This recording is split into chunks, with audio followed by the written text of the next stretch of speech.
Public ಟೈಮ್ಸ್ಗೆ ಸ್ವಾಗತ.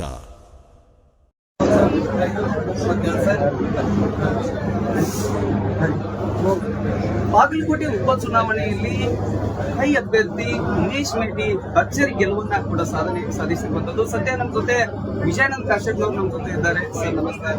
ಬಿಜೆಪಿಯ ಭದ್ರಕೋಟೆಯನ್ನು ಇವತ್ತು ಚಿತ್ರ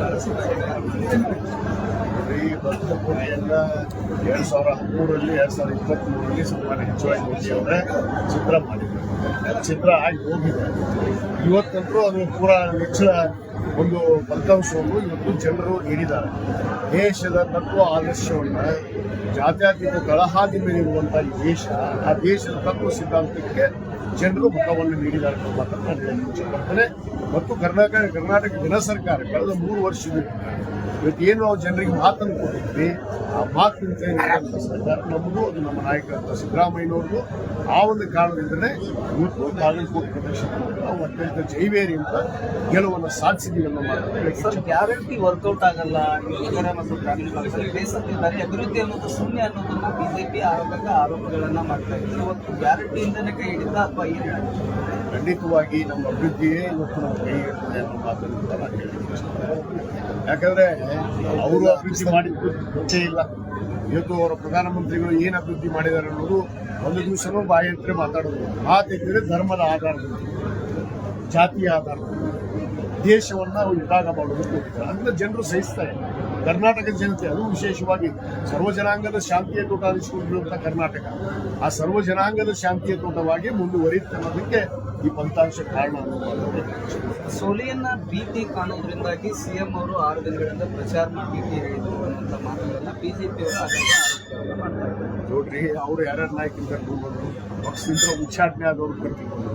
ಒಬ್ಬ ಸರ್ಕಾರದ ಮುಖ್ಯಮಂತ್ರಿ ಮತ್ತು ಒಬ್ಬ ಪಕ್ಷದ ಅಧ್ಯಕ್ಷ ಕರ್ತವ್ಯ ಯಾವುದೇ ಉಪಚುನಾವಣೆ ನಡೆದರೆ, ಇಡೀ ರಾಜ್ಯದಲ್ಲಿ ನಡೆದಂಥ ಎರಡೇ ಚುನಾವಣೆ ದಾವಣಗೆರೆ ಮತ್ತು ಬಾಗಲಕೋಟೆ, ಮುಖ್ಯಮಂತ್ರಿಗಳು ಬಂದು ಹೋಗೋದ್ರಲ್ಲಿ ತಪ್ಪೇನಿದೆ.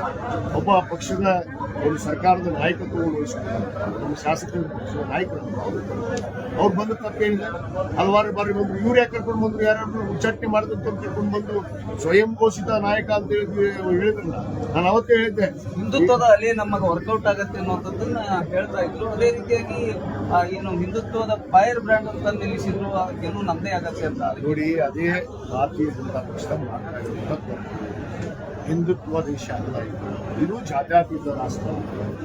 ಕರ್ನಾಟಕ ಅಂದರೆ ಒಂದು ಸರ್ವಜನಾಂಗದ ಶಾಂತಿಯ ತೋಟ, ಎಲ್ಲರನ್ನ ಒಳಗೊಂಡಂಥ ದೇಶ, ಎಲ್ಲ ಜಾತಿ ಸಮುದಾಯಗಳನ್ನು ಒಳಗೊಂಡಂಥ ದೇಶ.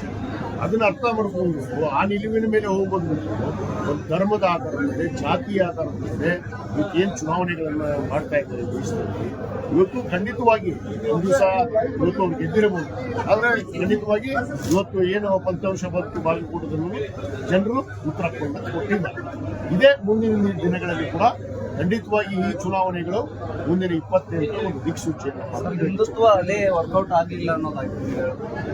ನೋಡ್ರಿ, ಹಿಂದುತ್ವ ಅನ್ನೋದು ಎಲ್ಲಿದೆ? ಸ್ವಯಂ ಘೋಷಣೆ ಮಾಡ್ಕೊಂಡವರು ನಾಯಕರು, ಒಂದು ಪಕ್ಷ ಅವ್ರಿಗೆ ಕಿತ್ತಿ ಉಚ್ಚಾಟನೆ ಮಾಡಿದ ಮೇಲೂ ನಾಚಿಕೆಲಾರ್ದು ಬಂದು ವಿಚಾರಕ್ಕೆ ಬಂದ್ರಂತ ನಾನು ಅವತ್ತೇ ಹೇಳಿದ್ದೆ.